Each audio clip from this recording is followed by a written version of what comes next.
আয়কর বিভাগের নাম করে ডাকাতির ঘটনায় চাঞ্চল্য কোটশিলায়।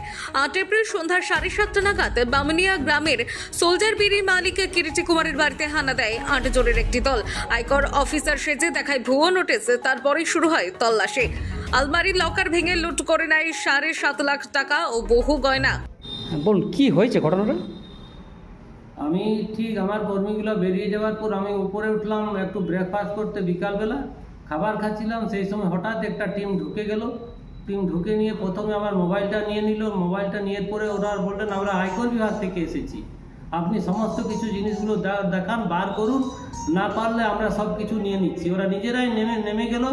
বালিশ, গাদা, তক্তা যা আছে সমস্তগুলো এলোমেলো করে দিয়ে নিয়ে ওরা সন্ধান করতে লাগলো কোথায় টাকা আছে। টাকাগুলো নিল, কোথায় জিনিসপাতি আছে, সোনাদানা, সেগুলো সব এক কাঠা ওরা করলো। ওরা নিজেরাই অনেকগুলো ছাড়ফিড় করে দিল। তারপর ওদের কাছে একটা অস্ত্র ছিল, সেই অস্ত্রগুলো দিয়ে নিয়ে ওরা সমস্তগুলো ভাঙতে শুরু করলো। যেগুলো ভাঙা গেল সেইগুলোকেও সব এদিক ওদিক করে দিল। সমস্ত কিছুগুলো এক কাঠা করলো। বলছে তোমাদের এগুলো কোনো একটা ক্ষতি যা হবে না, তোমরা এগুলার কাগজপত্র দেখালে তোমরা ঠিক অফিসে এগুলো পেয়ে যাবে, আমাদের এটা কাজ করতে দিন, আমরা কাজ করব।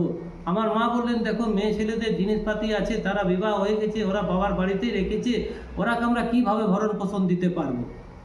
ওরা বললো মাসিমা কোনো চিন্তা করার কারণে সব তোমরা ফেরত পেয়ে যাবে। এই করে নিয়ে ওরা এদিক সেদিক কোথায় কি আছে বাবার সাথে বচসাও শুরু করে দিল একটু। বাবা বললেন না, অফিসার হলে তো এরকম কর্তব্য তোমরা করবে না, অফিসাররা তো এরকম করেন না, না আমাদের অধিকার আছে, আমরা এ সকল করি, আমরাকে সমস্ত কিছু সাপোর্ট করুন, নাহলে আপনাদের আবার বেশি অসুবিধায় পড়বেন।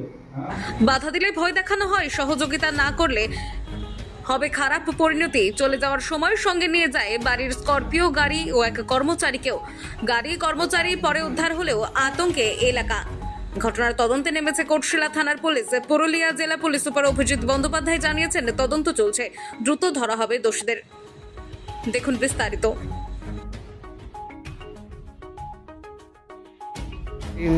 আয়কর দপ্তরের পরিচয় দিয়ে আয়কর দপ্তরের পরিচয় দিয়ে কয়েকজন লোক এসেছিল। আমরা একটা ইনসিডেন্টের খবর পেয়েছি, ওই ইনসিডেন্টের আমরা কেস করে তদন্ত করছি। Thank you.